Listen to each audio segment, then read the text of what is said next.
to some fireplaces. It's hard to carry on when you feel all alone. Now I've swung back down again. It's worse than it was before. If I hadn't seen such riches, I could live with being poor. Oh, sit down, oh, sit down, oh, sit down. Sit down next to me. Sit down, down, down, down, down. Sympathy.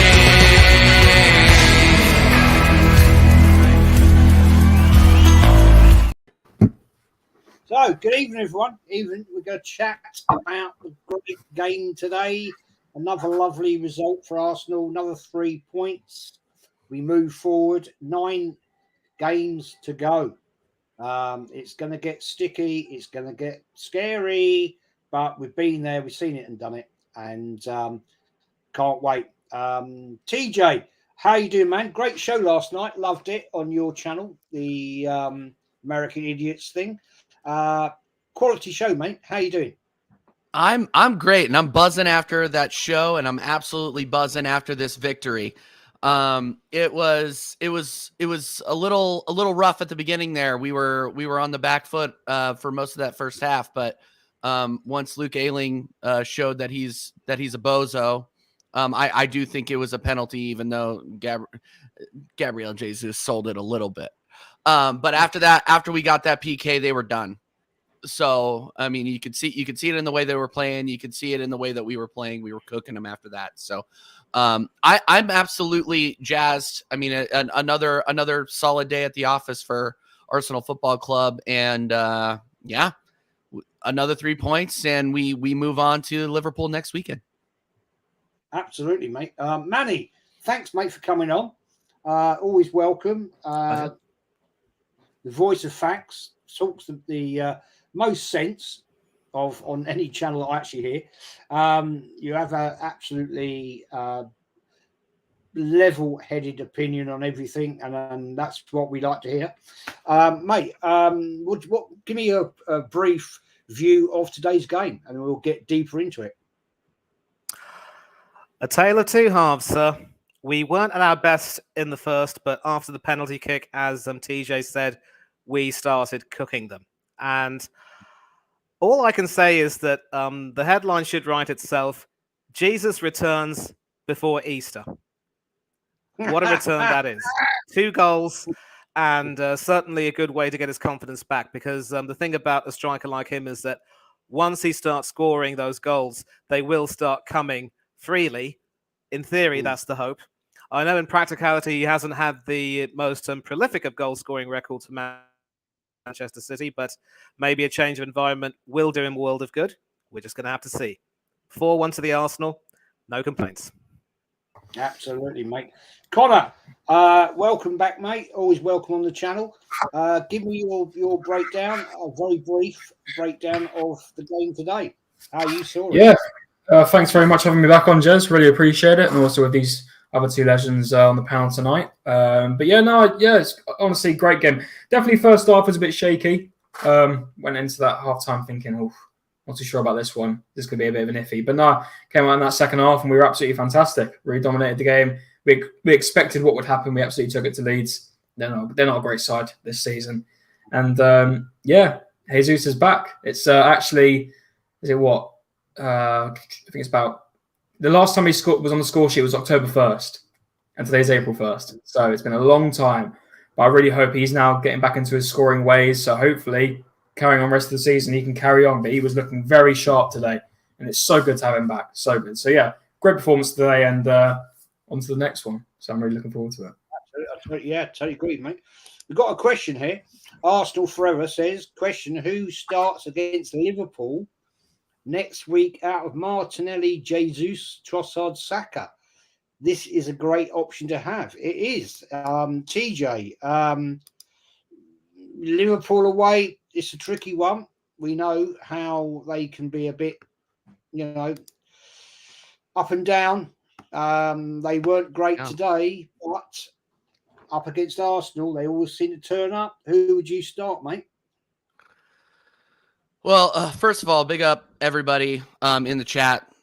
Tons of legends in there. I see Arsenal Forever, Jude Gunner, Del Boy, my guy, Carl Rossi. Good to see everybody. Great question. I would love to see Martinelli, Jesus, and Saka start that game with Trossard coming in somewhere around the 60th, 70th minute, depending on where we are in the proceedings. I am big up, Darren. I am concerned. I'm concerned about our track record at Anfield, but Liverpool have been absolutely shocking this season. So we could absolutely get a result at Liverpool. As I was saying on Del Boy's channel, you know, past traumas have kept my expectations a little bit subdued, if you will. We could easily beat, you know, Chelsea away. Those kinds of teams, but Etihad, Old Trafford, Anfield, those three places have not been friendly to us over the past 11, 12 years. So I got to keep my expectations a little bit subdued, but those would be my front three with Trossard coming in to be the spark if needed. But, you know, having Jesus back in that middle between Martinelli and Saka, I mean, it's magic. It's magic. So yeah, those would be my front three. Yeah, I'll go with that. Darren, welcome on, mate. Welcome on. Good evening. Thanks for getting us on. Yeah, that was a pleasure, man.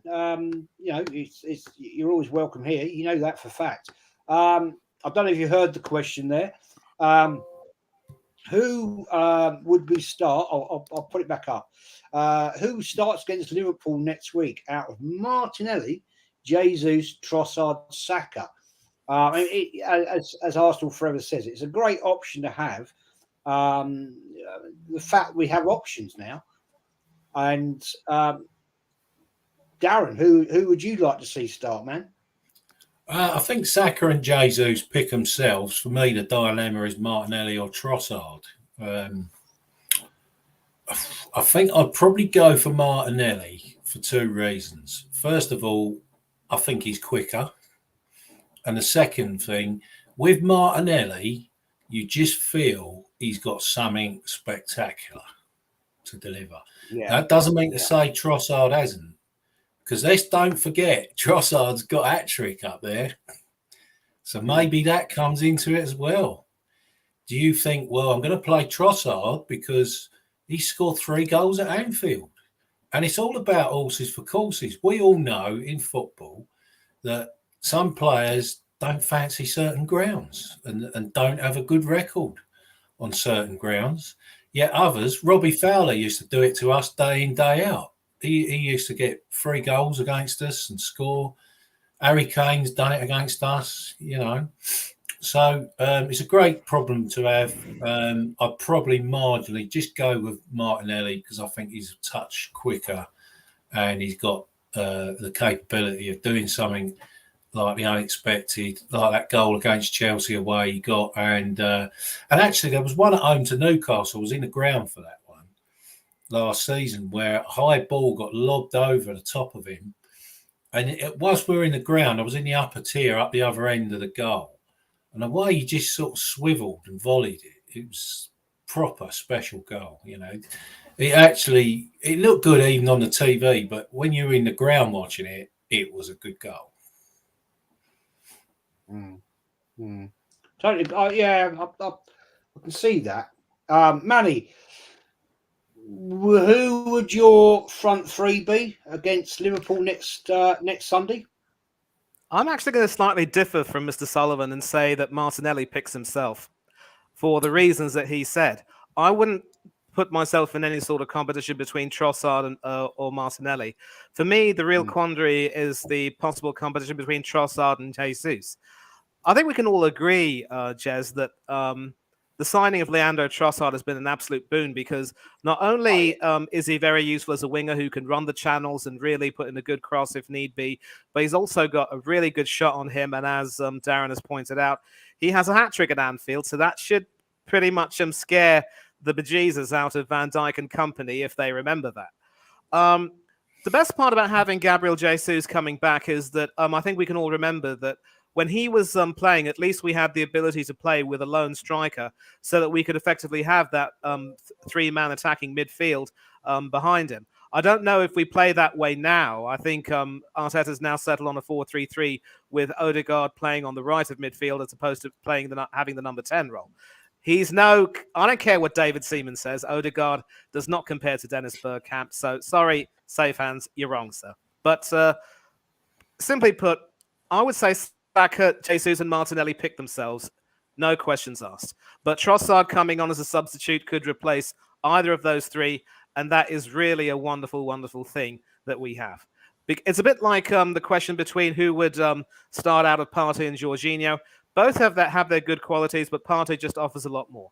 In the same way, when you have Saka, Jesus, and Martinelli, you've got so much more dynamism with that trio. And with Jesus coming back, as I've said, hopefully this will be the first of many more goals from him later on this season. We'll see what happens. So I hope that answers your question. Absolutely, mate. I mean, the nice thing is that we've actually got options up in that out of those four players. That's what we need. We need to have that. We're not reliant on what we used to have with Aubameyang and lack of threat, who just didn't bring the goods to the table. So, Connor, give me your opinion, mate. What do you think? Who do you think should start? Yeah, I can't remember the last time I've had a discussion with Arsenal fans where we've been like, who should we have up front? It's a weird one. I love it. It's fantastic. Do you know what? I really don't know. I think because I think definitely I'll go with Jesus up front with Saka on the right. I think we can all agree that Saka was benched today for the Liverpool game. I think obviously Arteta thought we can get through this without Saka, which obviously was shown. So I'll go for Jesus and Saka. I've got a real liking to Trossard. I really have, and I do love Martinelli and he got the assist today, of course. But I've really grown to Trossard. But then again, Trossard can go into that centre forward role if Jesus doesn't want to come off, so it can rotate a bit more. So actually, I will go back on that, and I will put Martinelli in. So it'll be Martinelli, Jesus, and Saka. I think because Trossard can come on whenever and actually go to multiple positions, literally anywhere in that front three. So, having him on the bench actually would be really helpful. I'll go with Jesus, Saka, and Martinelli. And I really do think we can go to Anfield and maybe get something. Man. I'm really confident. I know maybe I'm a bit too confident because obviously when was the last time we ever won at Anfield? But it just feels right with the way Liverpool have been playing this season, and especially earlier today. My God. That second half, they came out and they were just a completely different side. But at least the first half, there was a good bit of momentum between both sides when I was watching it. And they were actually putting in a decent performance. And the Salah goal was very good. But the second half, they just fell apart. And they've got Chelsea midweek. And I know Chelsea aren't the best side because they're currently losing to Aston Villa. But I really do think we can go to Anfield and get something. I really do. I don't know why we can't. I know it's been over 10 years. But with our form this season, and we've proved it again in this game, we played some good football. Not really the first half, mainly obviously the second half, but we can play good football when we want to. So the only worry is Rob Holding in the back line, but he was all right. It wasn't too bad today.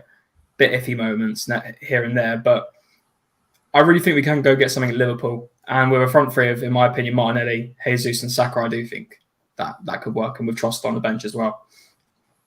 Now the thing is, I just said this on interesting point. You made that point there. I just said this on Lee's fan cam and player ratings. I would go at Anfield. My back four would be Ben White, Kieran Tierney, Gabriel, and Zinchenko. Because Tierney plays centre defence for Scotland, so he's more than capable of playing in that position. And I just think Rob Holding to me is a little bit of a weak spot. and I'd rather see a seasoned player in that central defence. TJ, what I mean, would you go with that one or?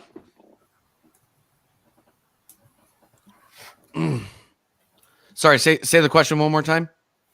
Well, we go to Anfield next week. Yeah. It's next Sunday. I would go as a back four. I would go with Ben White. Oh yeah. Kieran Tierney, Gabriel, and Zinchenko. I think it's such an important game. I don't trust Holding in that position. Yeah, I know. I agree with you 100%. And sorry, I was replying to some of the guys in the chat here. I said on Del Boy's stream, I don't want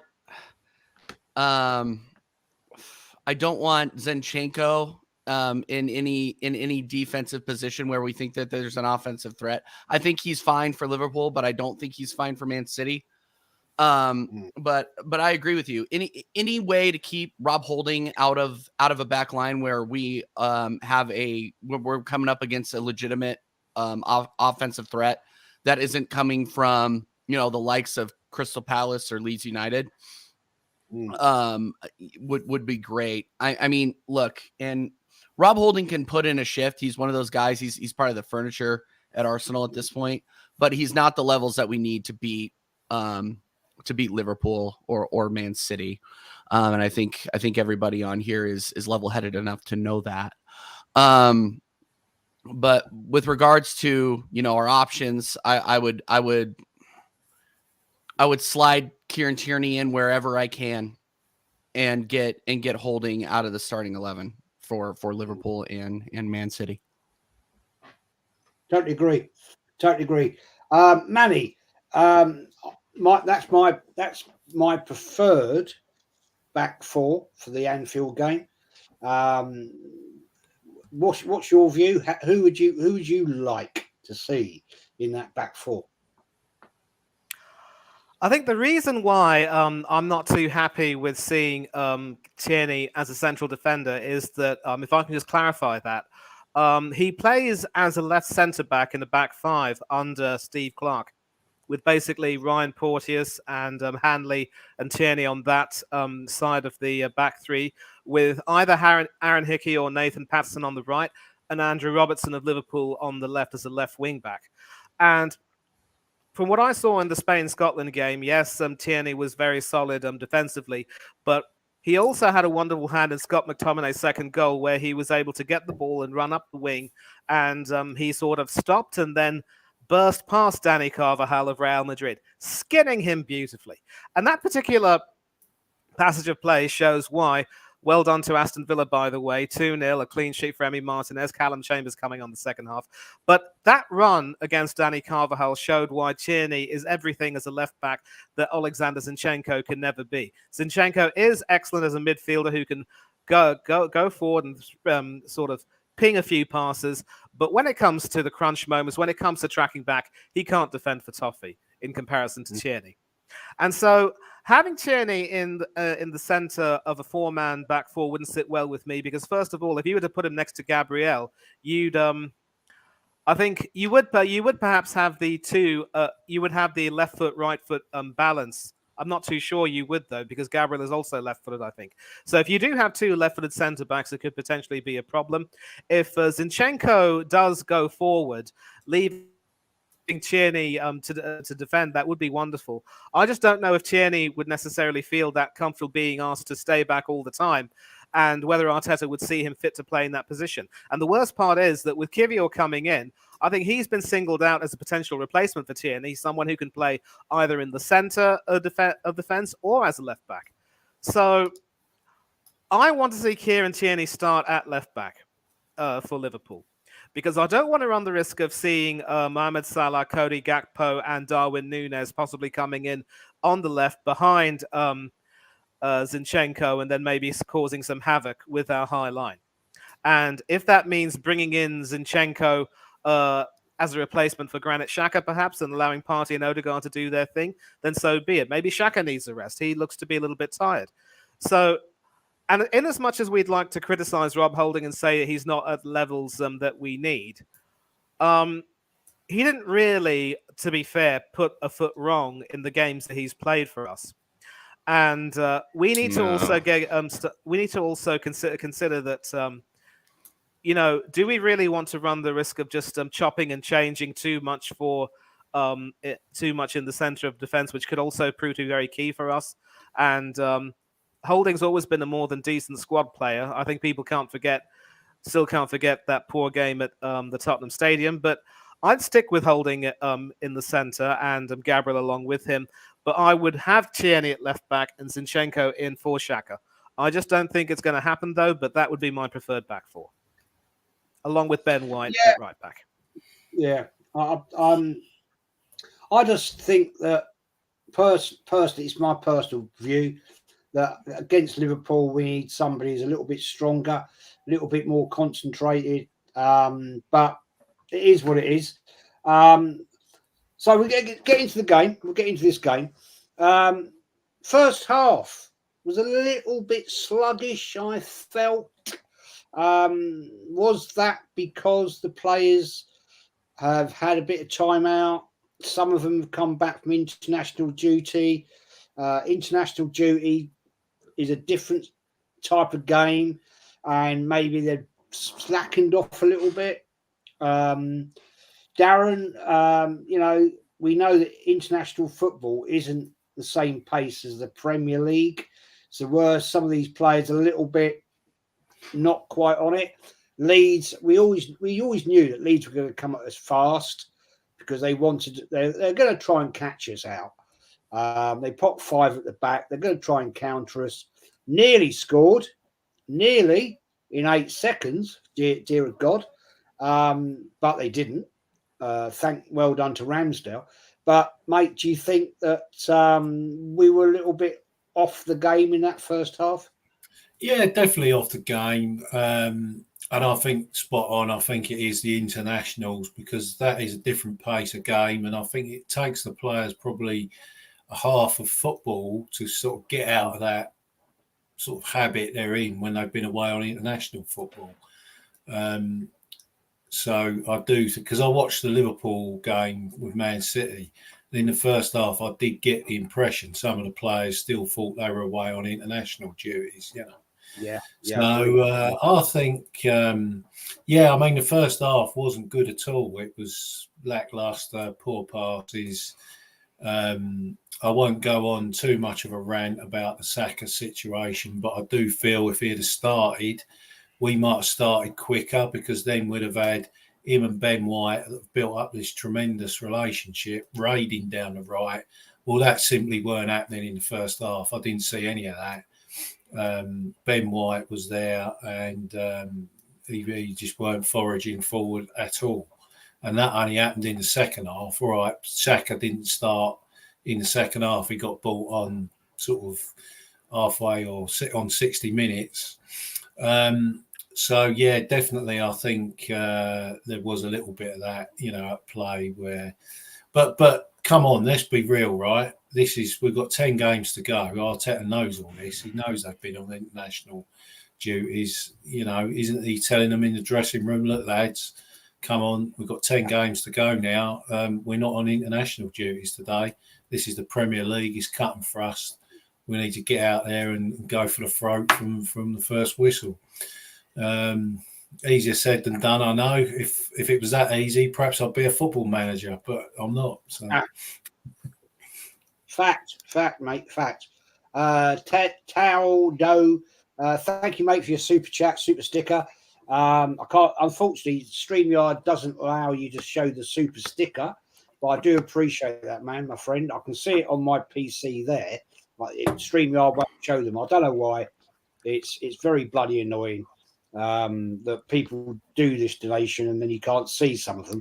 But Connor, I thought we were a little bit slack in that first half, a little bit jaded maybe, which I thought was surprising because we didn't have all that many players in international duty.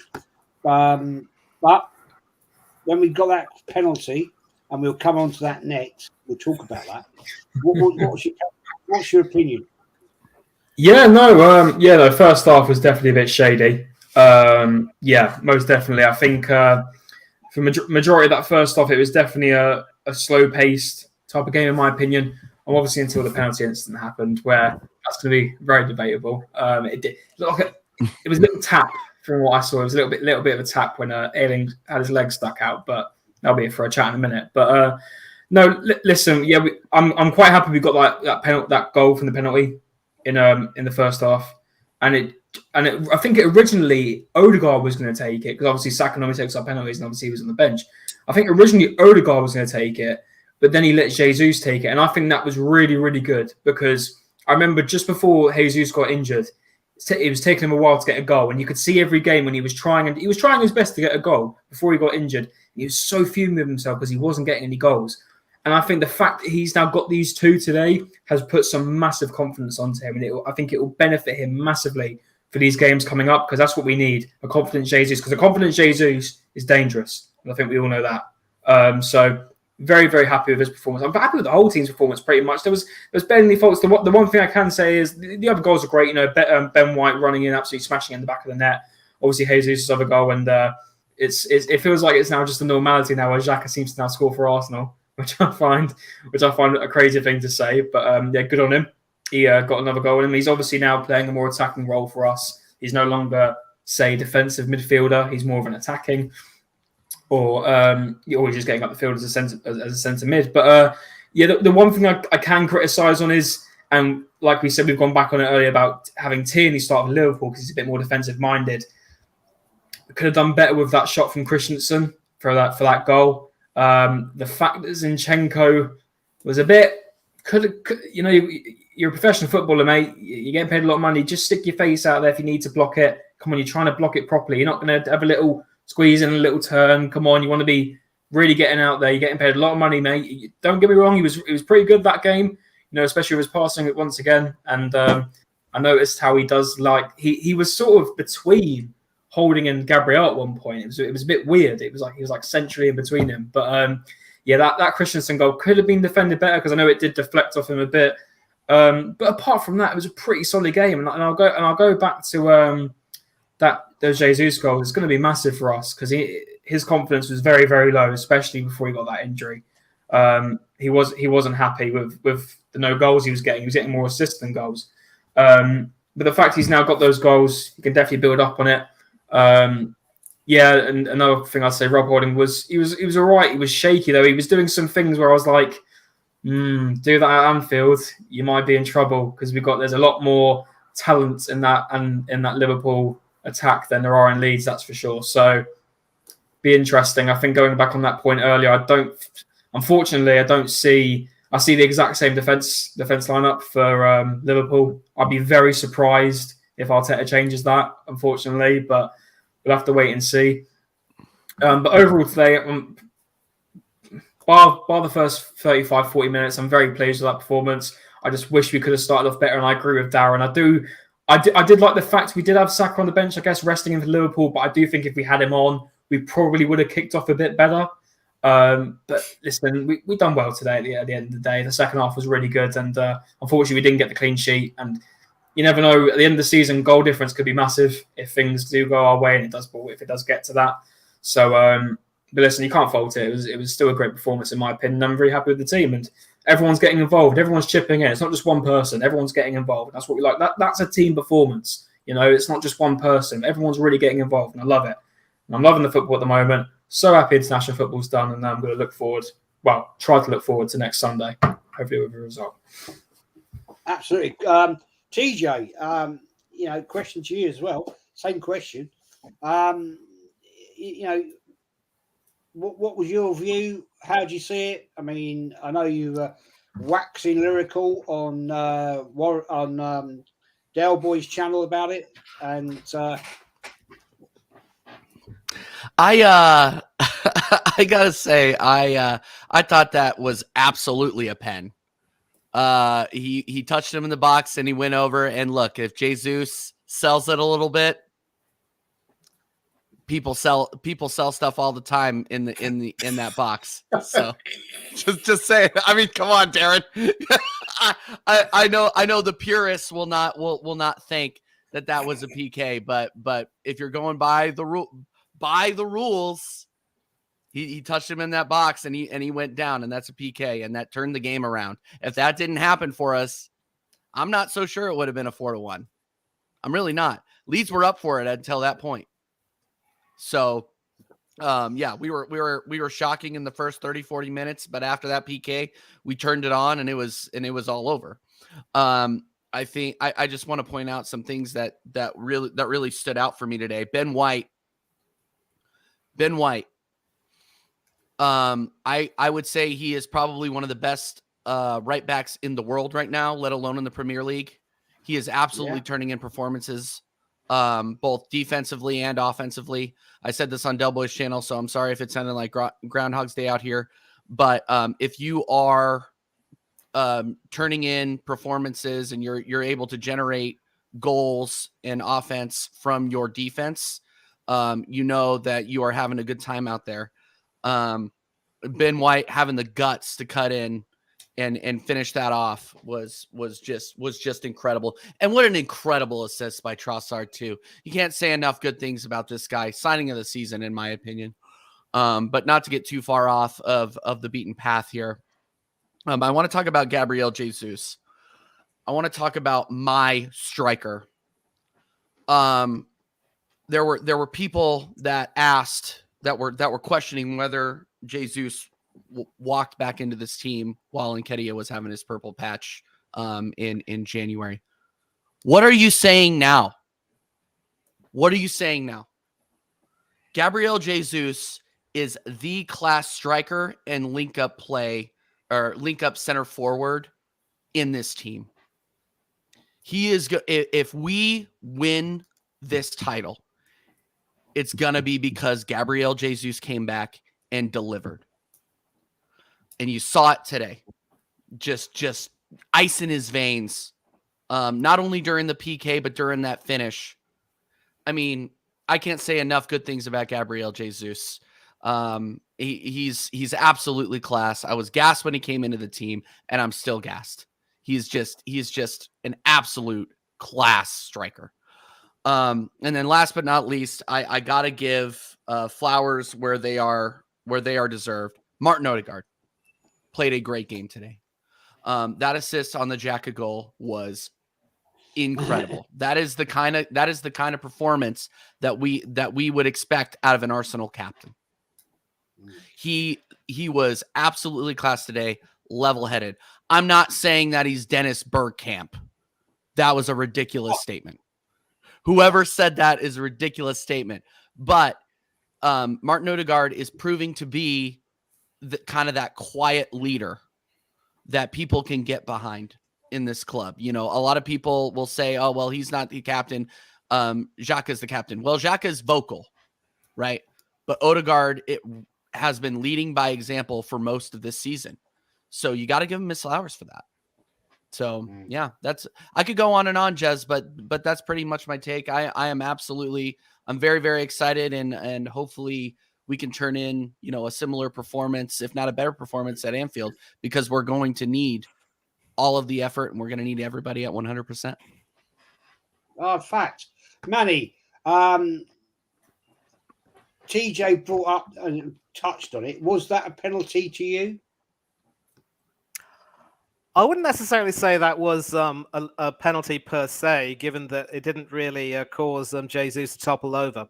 But one of the things which I say, and I said this on Del Boy stream as well, is that was an example of pretty poor footballing intelligence. I think in crude terms, somewhat might call that brain flatulence. And mental flatulence, because you do not, if you're on the floor as Luke Ayling was, try to stick your leg out and try and kick an opposing player. And of course, when he touched Jesus's knee, yes, Jesus probably shouldn't have sold that too much, but I think on the balance of play, he was also working his hardest to get into the box and try and make something out of it. And I think Ayling and Christensen were both, trying to get him off balance. it probably was a little bit soft, yes, but as with the Odegaard push on Christian Eriksen at Old Trafford, that was mental flatulence of the worst possible kind. You do not try that and think you can get away with that with all the cameras on you. And that was actually the moment when Leeds sort of lost their shape, because it's on those moments sometimes that matches can be sort of finely poised, as it were, and that proved to be the case. And so, yeah, I mean, we got the penalty. It was on the balance of play quite well deserved. And I'm just happy that Jesus was able to score, because I think both you and Darren will have memories of David Beckham against Argentina in Sapporo in 2002. And as delighted as we were with the goal that was scored, I think a lot of us were saying, why are you placing it in the centre, mate? Put it in the corner. But the goal was scored. And I think from there, as TJ eloquently said, we started to cook them, and all we had to do really was serve them up with chips and malt vinegar and some salt. And I think we did that eventually by the end of the game, apart from the deflected goal. So, yeah, I'd say marginally the right call, and we took advantage of that. And Leeds are going to have themselves to blame for not really being able to exercise proper footballing intelligence when they needed to, and that's another reason why they are where they are in the league. I totally agree. For me, it's a penalty all day long, and the reason I will say that to you, having been an amateur level referee, if you make contact in the laws of the game, it states if you make contact in the penalty box or the 18-yard box, contact to the leg or handball, whatever, it's a penalty. I know people say it's a soft penalty. To me, there's no such thing as a soft penalty. It's a penalty. It's a penalty. That's it. Fact. He clipped his knee. He made the wrong decision when he made that tackle, and therefore it's a penalty. No question. Darren, I know your view on this. I've heard you. Go on, far away. Referee comes from Highbury in Islington, doesn't he? Somewhere, I think. I think for me, that's never a penalty. If you look at Jesus's body, he is actually diving in it, and really, all right, yeah, there has been contact, but what is this, a non-contact sport now? Then I know if we get a penalty decision like that up against Anfield and we lose, what are you going to say then? I won't be happy. I just didn't think that was a penalty. I think Jesus made a complete meal of it. But having said that, who cares? Because what he's done, he's got us out of jail. Because in that first half, we were struggling. I think Leeds had the better chances in the first half. They had a couple of chances that they could have put away, and then we might have just scraped a 3-2 victory or 4-2 victory. So, I see Prince Folds saying I'm clueless, and it's a penalty. Mate, it's about opinions, isn't it? And go and look at Jesus' body.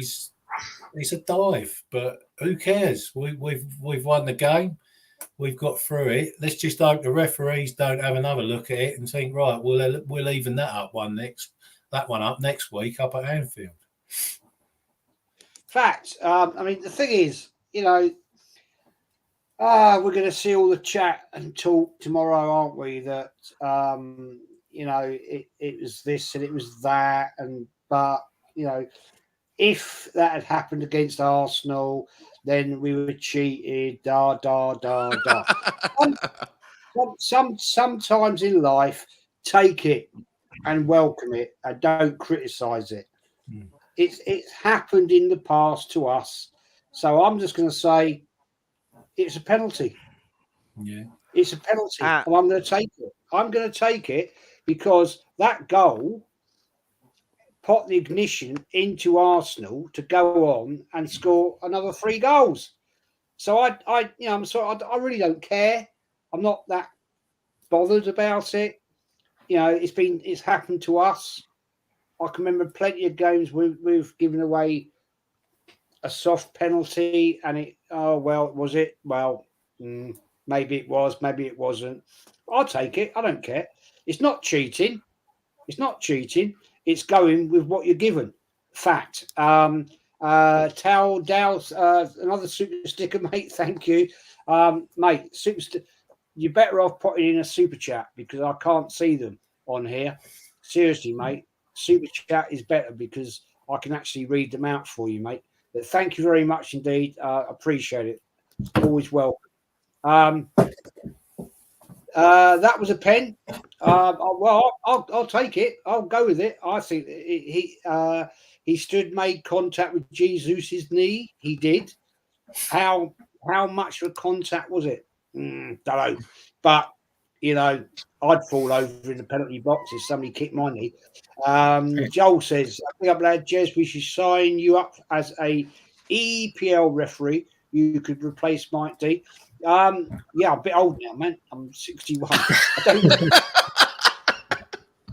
don't think I'd pass the physical test because when I was an amateur, I got my class 1.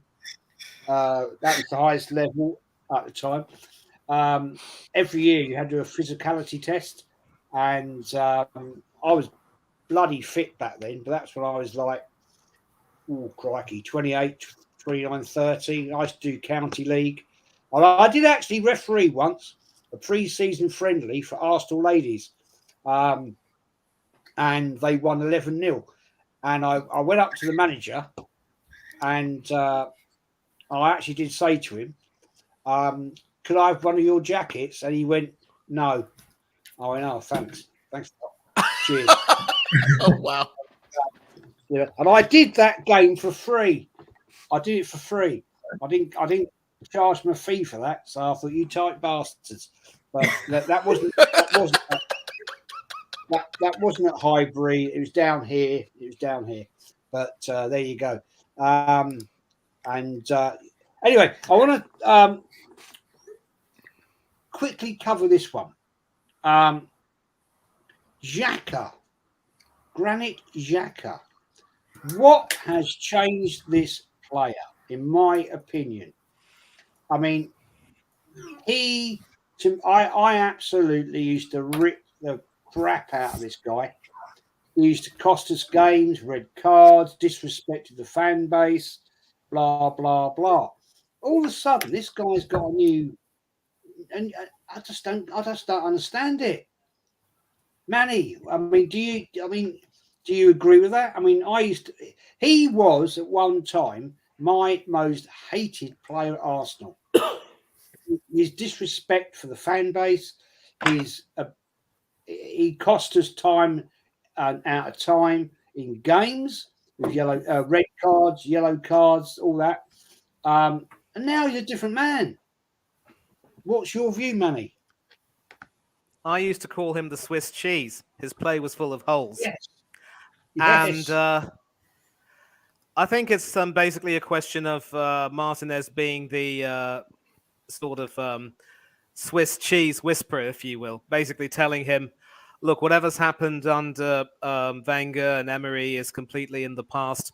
I recognize your importance to the team and you need to respond, and I will give you all the backing I possibly can. And he has responded. I think it is fair to say, though, that out of respect for, not respect, but recognition for what he did against Crystal Palace that day, he will never officially wear the armband again, because although we can forgive the sinner, we must never, ever forgive the sin, to sort of twist around the biblical phrase, as it were. But he's got Xhaka obviously realizing his sense of worth to the team, and now that he's one of the more experienced players in the team, I think Xhaka has started to realize that he can't get away with acting like an absolute nutter. I suppose it's fair to say that his displays for Switzerland, particularly in Euro 2020, and also helping the Swiss team qualify for Qatar, have sort of given him a little bit more confidence, making him realize that he can actually do a lot better. And although he did disappoint in the season after the Euros, I think, at first he still was able to continue doing quite well. And now we're just seeing a continuation of that. Maybe time does heal a few wounds, but people can't forget the initial attack. But he has become important. He's sort of one of the captains without the armband, if you will, because Zinchenko's the one who pretty much does the team talks. And I think it's fair to say that's another reason why Arteta doesn't want to drop him, because Zinchenko provides probably that little bit of leadership that he believes the team needs in a way, which something which Odegaard doesn't quite provide, or maybe even Xhaka can't quite provide. But with his performances having improved, I think he started to realize that now that he's one of the more senior professionals in the team, as I've said, he can't get away with acting the fool, and he now has to, stand up and make himself counted and really, pull his weight. And even when he has had a few dips in performances, they haven't been as frequent. They certainly haven't been as extended as they were in seasons gone by. Maybe it's a combination of various factors. I think Arteta has had something to do with it, but I think doing as well as he's done with Switzerland as well, I think that's also probably helped him. And I think, age does mature people. What can you say? Fact. TJ, Granit Xhaka, the new man, the player that we signed, obviously, at the start of the season that nobody knew we had, because he's been quite exemplary. Seriously, he hasn't had a red card this season, and he's been absolutely phenomenal in my book. And this is the player that I absolutely used to rip the crap out of. Where has this come from? What has happened? Is this Arteta's influence, do you think, or is it something else? I think getting him into this club, again, extending him. He's always been kind of a bozo, in some of the way, like he's what I like to call a snap show, where if things are going wrong, you can count on him to do something dumb. The thing that is different about this season, Jez, is that we are winning. Yeah, we are winning. Winning solves most problems. If you're looking at where we were at this point last season, and his several red cards, he was desperate to try to make a difference, and he made mistakes in that desperation. I go back to that Liverpool game at Anfield where he made the bozo red card in the League Cup game. I mean, it's just those desperate situations where I think he loses his head a little bit, but he really hasn't been put in those desperate situations so far this season where they're fighting for a win to advance. I mean, you can maybe say that for Sporting, where he did keep his head. He scored against Sporting, so maybe he is advancing a little bit more. But I think the pressure really isn't on Granit Xhaka as much, and I think he's feeling a little bit less of that now. But I always go back to the same old adage of winning solves problems. Okay, we had people protesting at the Emirates 18 months ago. What's changed? We're winning. We're winning. Exactly. So yeah, exactly. So yeah. I'm really, really happy to see Granit Xhaka coming into that, leadership off of the armband form. He's been obviously a cornerstone in the Arsenal midfield and the Arsenal team as a whole. And I hope it continues, because we're going to need him the rest of the season. Totally right. Connor, I'm going to ask you about this renewed Granit Xhaka. Now, my personal belief in this, and he's not playing central defence midfielder anymore. He's playing attacking fielder. And I think that's his natural position. He does it for Switzerland. So I think that's probably Arteta's influence, in that he's actually said, yeah, I want you to go forward more. I don't think he was the right player as a central midfield defensive type player. But give me your view, mate. Give me your view on how you see him, how he's done this season. Yeah, I mean, I think it's safe. I think it's safe to say in this Arsenal squad right now, Xhaka is a very important part. I think in a sense where you couldn't throw Jorginho in there and expect the same kind of performance. I know it's sort of two different type of player, but at this moment he is needed in our squad. And say if he was injured, I think we'd miss him a lot as it stands. Don't get me wrong. We will not forget on that day against Crystal Palace when it all kicked off and everywhere and every person was like, get him out. We've seen on channels where iconic videos of people wanting him out, massive rants about it. And obviously, I like to think that in a way, he's somewhat redeemed himself, especially this season. I think this has probably been his best season for the club. I think many can agree. He's at the end of the day, he's an integral part of the team, isn't he?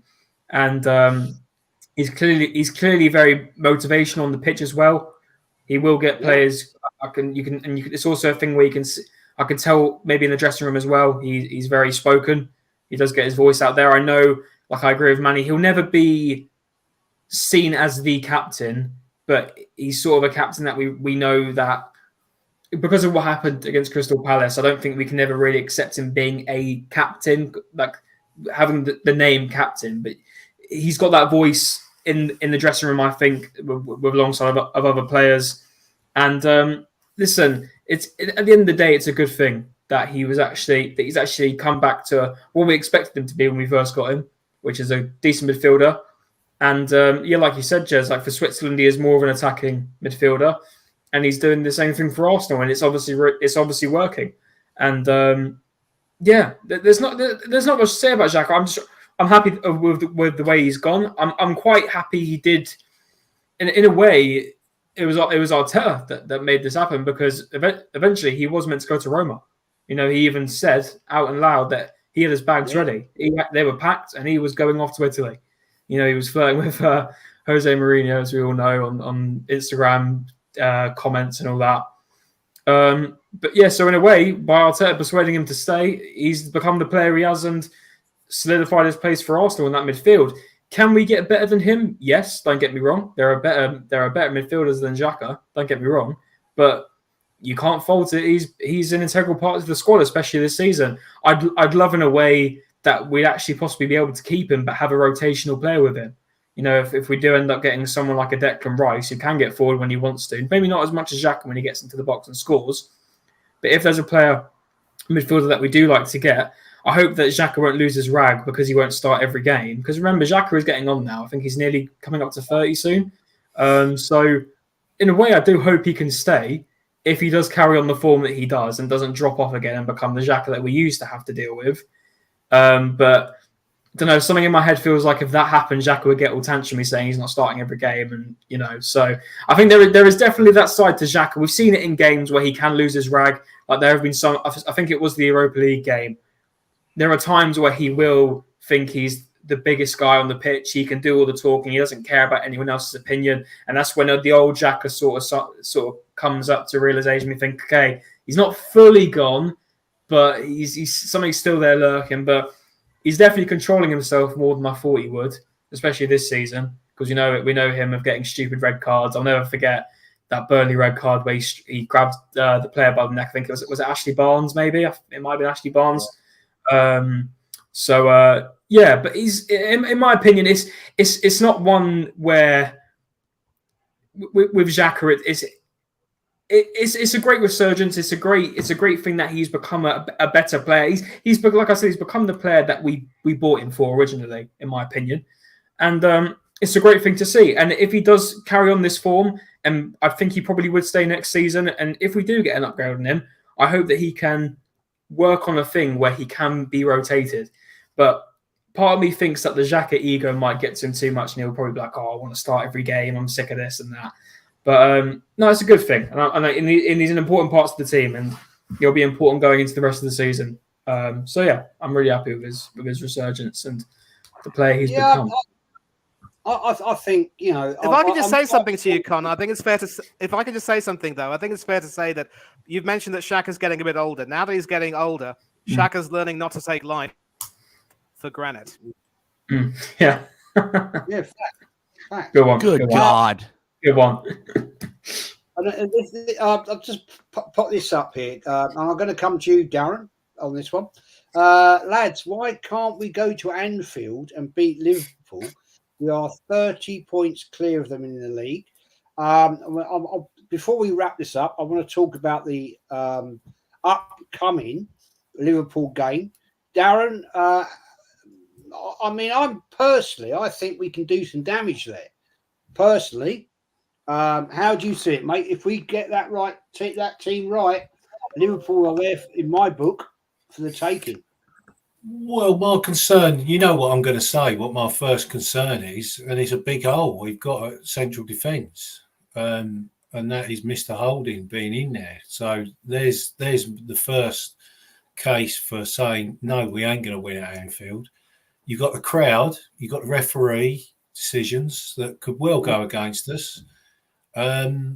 So, you know, I don't think it's as simple as saying, oh, look, we're 30 points above Liverpool. Yeah, we're 30 points above Liverpool because we've had Bill Saliba at centre-back who's been outstanding. Now he's gone. He's not there anymore. And whilst we can brush Leeds aside and Crystal Palace aside at home, when you go away to Anfield, you're getting a nasty crowd. You're probably going to get a referee who's going to bottle 50-50 decisions in their favour all the time.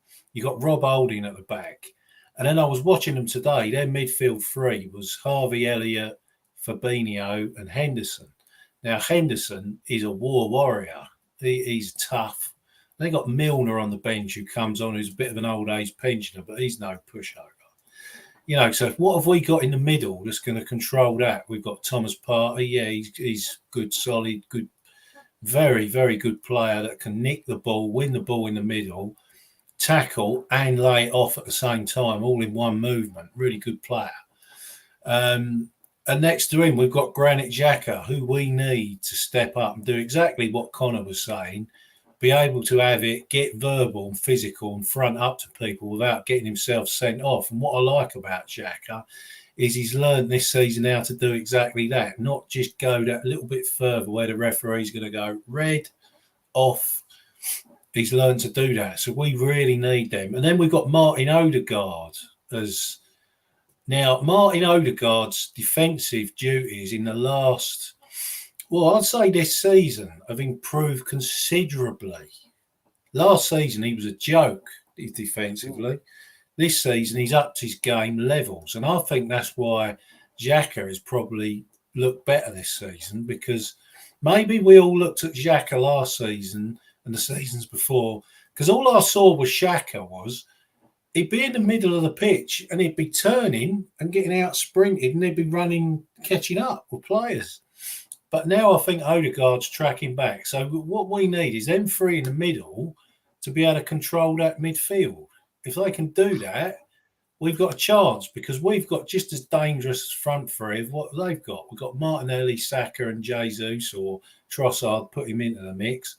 And they've got Salah, Gakpo. I think he's going to be brilliant. I was watching him today and he looked a bit sort of lazy and lag, but you know, he's going to be at home next week. He's not going to be what he was at the Etihad away today. And Towdale, Elliott is shit. No, he's not. He put a good ball in today. I saw him. He's not bad. He's not a world beater, but he's not shit. And you know, it's just not as simple as, oh, we're 30 points ahead of Liverpool, we must beat them away. No. Even when we had the Invincibles, we'd go up to Anfield and struggle to beat them. They're not easy. They're not an easy pushover. And Salah's goal today was a good example of how, you know, he can just get onto things, run onto things and put one in. Look what they did to Man United, 7-0 at home. You know, we never beat Man United 7-0 at home. We had to rely on an injury time winner from Mr. Kit Kat. So, yeah, I don't subscribe to this. Yeah, we can go up and have. I'm not saying we can't beat them. We can. It's going to take a lot, and it'd be a great victory if we can beat them, and I hope we can get up there and beat them. But I wouldn't be going putting any money. I wouldn't be going. Occasionally I have a bet on the games. I won't be putting any money on us going up there beating Liverpool. No. I'll go with that. Manny, it's a massive game next Sunday. I think it's pivotal. It's pivotal in the fact that we need to go there. And I mean, would you be happy if we walked out the door there with a draw? I mean, obviously, we want to win. We want that win, but would a 1-1, 2-2, 0-0 even? Would you accept it? It is a difficult question, isn't it? Given our poor record at Anfield in recent times and not too recent times. Probably not, Jez, because a draw against Liverpool would actually be the difference between... like now, of course, we're still 8 points clear of City, although they played a game extra. And if we were to draw against Liverpool and City would win, that would whittle our advantage down to a mere 6 points, which would mean that once again, we wouldn't have that much of a cushion and we'd need to make sure that we win every single one of our remaining games. And we've also got, I think Del Boy listed a group of games that are going to be cup finals. I believe we've got to play Newcastle at St. James's Park, Chelsea at home. I know Chelsea got slapped today by Aston Villa. Unai Emery proving what an outstanding coach he definitely is. But they're going to also be motivated to try to come back and do well. And João Felix has certainly come into his own in that Chelsea team. And that's why, in as much as I'd like to be happy with the draw, given that it would be a nice change from a defeat, I'd say no, I can't be happy with that. Because we need to make sure that we get every single win we can get. And a win is 3 points, a draw is 1. That tells its whole story. And having seen Liverpool play today, they were able to actually get in behind City's patched-up defence, which had John Stones and Nathan Ake, 2 centre-backs, as full-backs. Now, the BBC were waxing lyrical about the decision to use John Stones as a Zinchenko sort of player, as someone who could ping in some passes and actually come into the midfield, sort of like the way Zinchenko does for us. But at times, City would be left very short-handed at the back. And if Salah had been, whenever Salah would be able to come in behind that defense, I believe it was, I don't quite remember who that was who made that run coming in. It might have been Salah, who was played on side by Manuel Akanji. I don't quite remember. But eventually Salah was able to get in and fire a wonderful finish. And they would have had a second had it not been for Grealish's interception just before Alvarez's equalizer. So we can get in behind City's defense, because when you consider that Arteta and Guardiola have similar styles, City also can be prone to playing a very high line and leaving themselves short-handed at the back. But I think the difference between Guardiola and Arteta is that Guardiola was smart enough to instruct his players to get back and defend whenever they had to do so, and to credit to them, to a man, they did that. So back to the Liverpool game. What worries me about the prospect of Zinchenko starting is that even when Zinchenko was injured for the clash between Liverpool at the Emirates, Arteta had this crazy yet effective idea to play Tomiyasu at left back to try to stop Mohamed Salah. And a lot of people were praising that decision, but I think we have to put it into perspective that Salah wasn't in the best form that time. And Liverpool also still have some issues with their defense. Trent Alexander-Arnold was poor today, as was Virgil van Dijk. They're going to have to switch up their defense, and I could very well see Joe Gomez coming in instead of Trent Alexander-Arnold. We need to make sure that we can win. We need to make sure that we boss their midfield, which will have Henderson, which may have Fabinho, but also another guy named Bajetic, whose name I can barely pronounce. I think if Elliott is able to stay in the team, then he gives that team a little bit extra. I don't think the teenager Bajetic is really that much to deal with. Fabinho can also be a weakling, and Henderson's also getting on. So we do have some chances. If we can boss the midfield and get behind their defense, we should be able to at least score a few goals. But we need to tighten up at the back. And that's why I really fear that if we don't play Kieran Tierney and we play Zinchenko and leave those gaps at the back, we will be exploited, because Salah has come back in some goal-scoring form. Gakpo looks very dangerous. Nunez is also scoring well. So We need to go there with a proper game plan, a plan B, as it were, and 3 points really is the be-all and end-all. We cannot hope for anything less. But if we don't get things tactically right, Jez, we will suffer. And at least I think I can safely say for all of us that with the options we have in attack, one really good thing is that Eddie Nketiah is no longer in the picture, at least not for now. Touch wood. Absolutely, Manny. Funny enough, I was going to mention that earlier, but I won't now. That is fact. That is fact. I think Arteta at last has realised he's not the man. Connor, give me your opinion, mate, on the game next Sunday, 4:30, Anfield. It's always a crazy place to go and see the game, but I always never got this. Everybody said it's the best stadium for the atmosphere, the crowd. It's not. I can assure you of that. It's not. Been there many times, and it's not. But Connor, give me your view, mate, on what you think is going to happen. Result. Would you accept a draw? It's a point at Anfield, or do you think we're going to get the win? Yeah, Liverpool. This is the game that I think I'll be very anxious for. Past last couple of months. Positives and negatives going into this one. I mean, we've proven that we can beat them this season. The side that they actually had out against us in September, October. They had a few. They had Thiago in the side. They had a few other players in there that was like Luis Diaz, and we still beat them. People can say, "Oh, it was lucky he had the penalty and stuff." It was pretty even, but I thought we did pretty well. And yes, I know you can say, "Oh, it's Anfield, this and that." Liverpool have been so poor this season, and I'm not going to go out here with my chest held high and say, "Oh, it's an easy one, 3 points and out." It's going to be a difficult game, but I think. I'm not putting to rest with our form this season that we can go there and get 3 points. I'm being confident. And this is the first time I've been confident going to a side like Liverpool at Anfield in a very long time. And the reason I'm so confident is we're top of the league and we're 30 points clear from them, not 13. We're 30 points clear of Liverpool. Why can't we go there and get 3 points? We're good enough. I know we've got Rob Holding in the back line. I know that's a massive issue. Don't get me wrong. I'm not looking forward to it. I'm not looking forward to seeing Darren isn't either.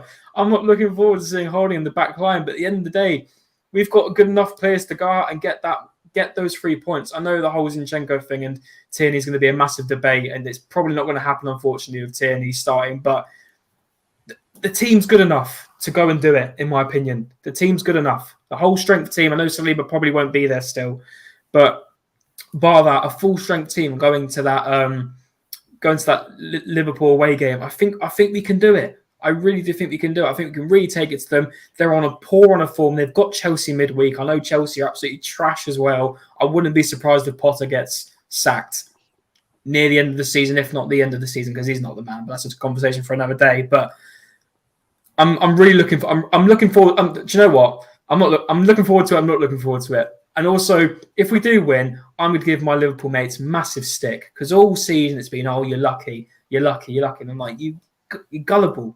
I hope we beat them because I can't stand Liverpool. I really can't. And there's so many Liverpool players I can't stand either. I don't like Tsimikas. I don't like Jota.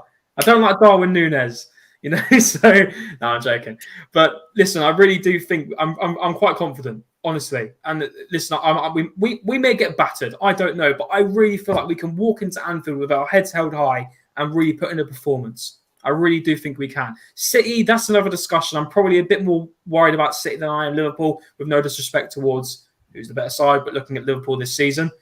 But I'm looking forward to it because I really do think we can go there and get a result. I just hope that we go there and don't do this, excuse my language, piss poor thing of just saying, let's just scrap this one, and just not try, because we can try and we really can, because their defense has been poor as well. That performance from their defense today, one of the goals, they're four at the back, Trent, Van Dijk, Konate and Robertson, they weren't even defending. Half of them were in the midfield at one point. So, all of them at one point, then they're not good this season. They're really bad. I know they've got a good attack, don't get me wrong, and that's going to be a massive weak point, especially with Rob Holding in the back line. They've got great attacking options on their side. Salah can be good on his day. He was all right in the first half today, then it just didn't happen. They do have Darwin Núñez, who, as much as I don't like him, he is a threat. They do have Diaz, who's just come back from injury, who can also be a threat. They've got Gakpo, hit and miss in my opinion. He's probably got a bit more time to grow. And they've obviously got Jota as well, who I can't stand Jota, especially against Arsenal. Oh my God. The amount of times that guy has made me infuriated when he's played us, and he gets so cocky. So there's so much on the line there. And this is the perfect time to do it. This is the perfect time to go to Anfield and get a win. Honestly, we can just stamp it. It's been too long. And I really think we can do it. No more of this 5-1 stuff. No more of this. I don't even want to get a point now. I want to get 3. I want to get 3 points. And So listen, I want to go there. It's probably going to be a back line of Ben White Holding, Gabriel and Zinchenko. I know you want Tierney. I want Tierney. It's probably not going to happen. I just really hope we can go out there, know what we've got to do, and get those 3 points, because I can't stand Liverpool. So, yeah, I really think we can do it. And then obviously we've got some other tough games coming up. We've got Chelsea, Newcastle, City, and Brighton at home as well. Brighton are really tough. We've got some other hard games, but I really do think we can get this. And we've shown it this season. We're 30 points clear. We're top of the league. We're the best team in the league this season as it stands. And I really think we can do it. And our defensive away record's actually been better than our home one. So that's another reason why I'm confident. So listen, we'll wait and see. But I think we can do it. Sorry, got a bit out. That's a rant, man. That's a rant. And sorry. You. No. I respect you. You I agree. I agree with Jaminho's comment there about the Liverpool fans. I can't stand them. Cocky, so cocky. Honestly. Anyway, always have been, man. Always have been. The fact, no, mate, you said it with passion, and nobody can ever not disrespect that. And personally, I think Liverpool right now are there to be taken. I think they're absolutely crap this season. We're 30 points ahead of them, and they are in. That's a shit show, personally. So before we wrap this up, TJ, give me your view on the game next week. I'm excited about it. I'm not worried about it. I'm actually very excited. I think we're going to go there and do some damage on Liverpool. Mm-hmm. I'm going to stick to what I said earlier. The only question mark for me is Rob Holding in the back. But we do have the midfield to contain. The rest of our team has been in better form than the entire Liverpool side, with exception to Rob Holding, who is always kind of the wild card, right? So, if everybody puts in a performance, we get a draw minimum there. It's just always Anfield, where the history there always leaves me cautiously pessimistic, where I want to be cautiously optimistic most of the time. I'm going to go ahead for the game, given what we saw today. I think we can either get a 1-1 or a 2-1 victory. But you always have to remember that they have a lot of strong players in that side. Virgil van Dijk is people talk crap on him, but he's still one of the best center backs to ever do it. And then you have Alisson in goal, who is arguably one of the best goalkeepers of the season in a side that has not supported him. So, it's one of those things where you cannot discount Liverpool. Their form has been terrible. They're obviously on the downslope, and I think they've hung on the players that they have in their squad for a little bit too long. Jurgen Klopp effect. We won't get into that, but they still have players that are world class in that side, so we can't underestimate them. That being said, I still think we can get away with a 2-1, and I will stick with that throughout the week. Cool. Okay, guys, going to wrap it up. Thanks for everybody in the chat. putting your questions, putting your comments in. It's been some great questions tonight, and thank you everyone for liking, subbing, whatever. It's great. TJ, we show your channel is growing very, very nicely, blossoming. Mate, tell us what you've got coming up and shout your stream out. Yeah, first of all, I want to say thanks to everybody on this panel and everybody in the chat. If it wasn't for you, I started doing this about a month ago, and I've been absolutely embraced by this community and by the folks in the chat. I was just a guy talking crap in Lee Gunner's channel, and now I have my own channel, and talking with you legends on a weekly basis and sometimes a bi-weekly basis. So I really, really appreciate that. It's honestly a dream come true. So without waffling too much, again, the American Idiot Show every Friday, 9 p.m. UK time, with me and my boy Dal, aka Oregon Gooner, the co-host with the most. We got Connor, my media guy, making my channel look beyond professional. Okay, like, look, the content doesn't match how professional the channel looks. Let's be real. But Connor has made it that way, so big up Connor, obviously. I am going to be doing a preview for the Liverpool game, and obviously anybody on this panel is welcome on there. Darren, I am counting on you to be on there, please, my man. It would be great to get you on the channel, but that'll be midweek, and then obviously American Idiot Show Friday, 9 p.m. UK. Tune in, and again, thank you, Jess, for having me on. Pleasure, man. Always welcome. Love your opinion. The facts, you speak sense, and it's great. Love it, mate. Connor, my media guy, the man who is the man that set up the stream, intro, outro, the comments I get on that all the time. It's the best one on YouTube, and I will not disagree with that. It is. It's class. It's classic. It gives the whole embodiment of Arsenal Football Club back in the time. Connor, mate, what you got doing? What you got coming up? And where can we find you? Yeah, so I'm still currently doing work for TJ, doing some bits here and there. Still got an outro to do for him. And I'm about to work with his co-host, Oregon Goon. I'm going to do a banner for his channel. He wants me to do some stuff for him. But yeah, I've been doing work for a lot of these guys around the Arsenal community. I have an Instagram, cmo.editing, so just hit me up with any if you guys want anything for your Instagrams, your YouTubes, anything like that. I'm more than happy to work with new people. And I've also got a lot of praise, so you can say I'm doing something right. So, but Jez, thank you very much again for having me on. Absolute brilliant panel once again. I'm looking forward to next Sunday. Hopefully, it's not a bad result. Really hope we can go there and get something.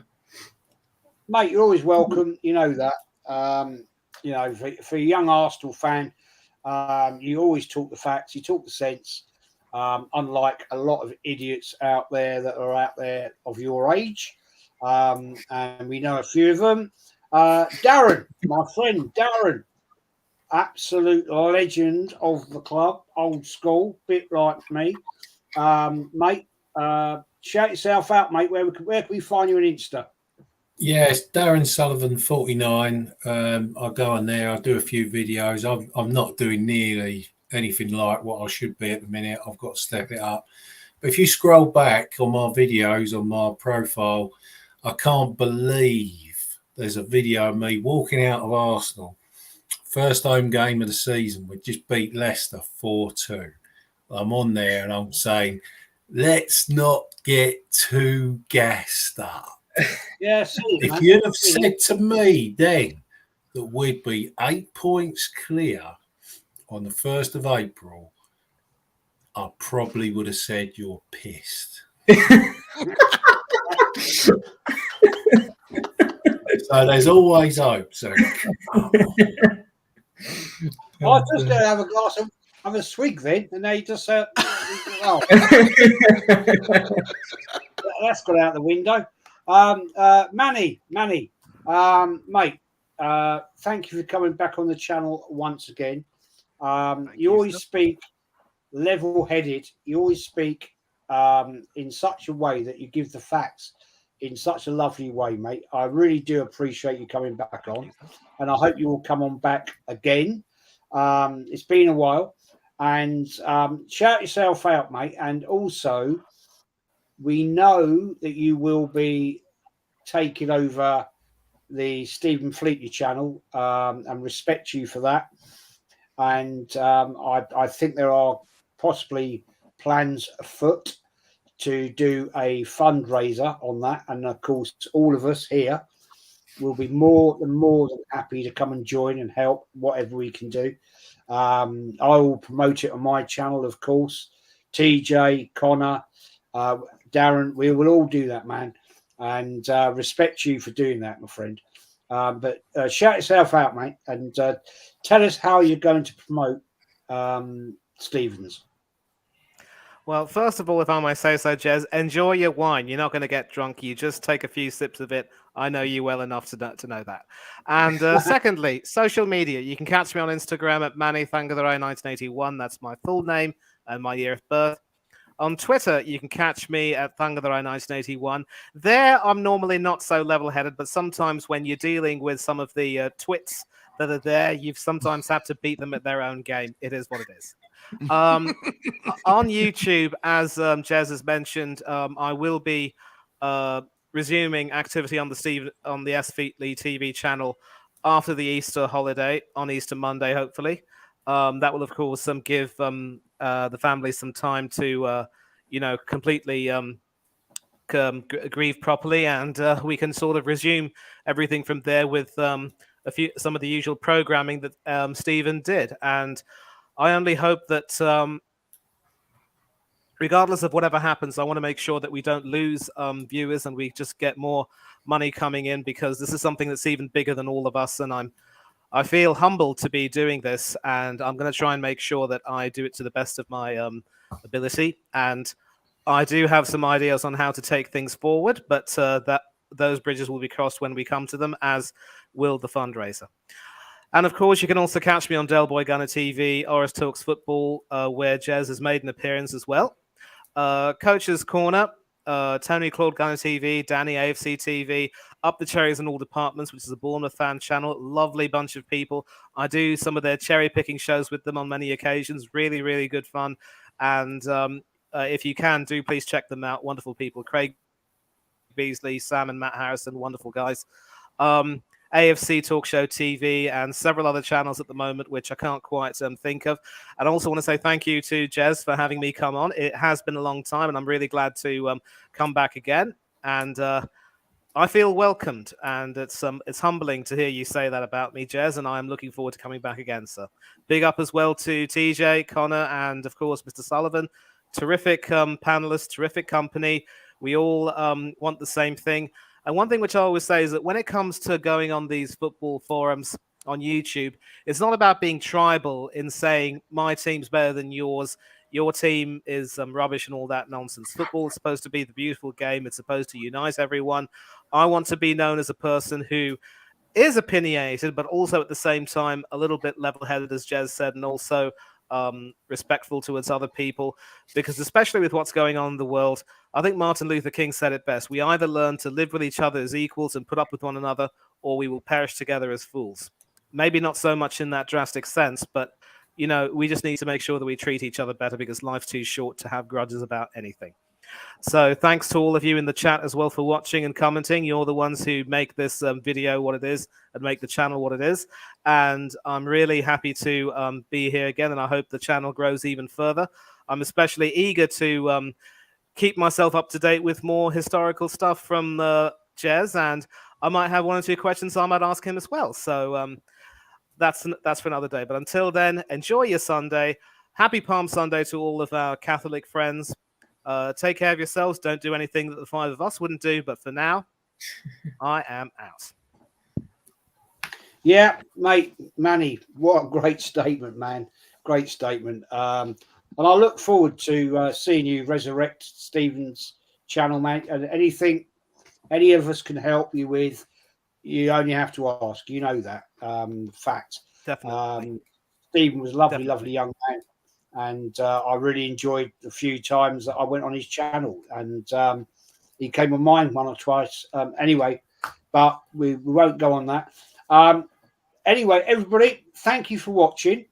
Have a great weekend. It's nice that we're not actually going to be watching Arsenal on a Sunday for a change, so we can all have a great time out. TJ, thank you, mate. Connor, thank you. Darren, thank you. Manny, thank you. Next week, Monday, I'm doing a podcast with Lee and Kenny, the weekly podcast. Next Wednesday, I have got my weekly podcast, and I've got Kenny and Lee Gunner, and I will be inviting on a guest on there to have a chat with Lee, Kenny, and myself. So that's next Wednesday at 6 o'clock. And Manny, I will be doing some Arsenal stuff. History. I haven't done any for ages. It's all done. I just haven't had time to do it.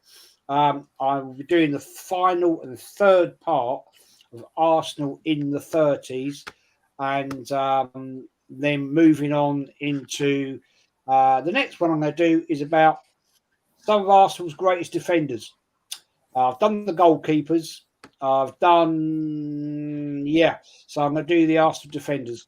That'd be interesting. That'd be quite getting the debate. They don't get great views, but I don't care. I love doing them. It's all good fun. Anyway, guys, thanks for watching, everybody. And we're out of here. I'm going to do the outro, and have a great weekend. Thanks for watching. Thanks for subbing. Thanks for liking. Thank you, Jez. Thank you, Jez.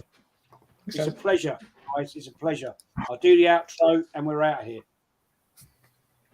I'm relieved to hear that you've been to some far places. It's hard to carry on when you feel all alone.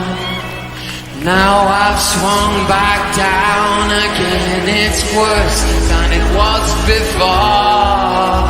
If I hadn't seen such riches, I could live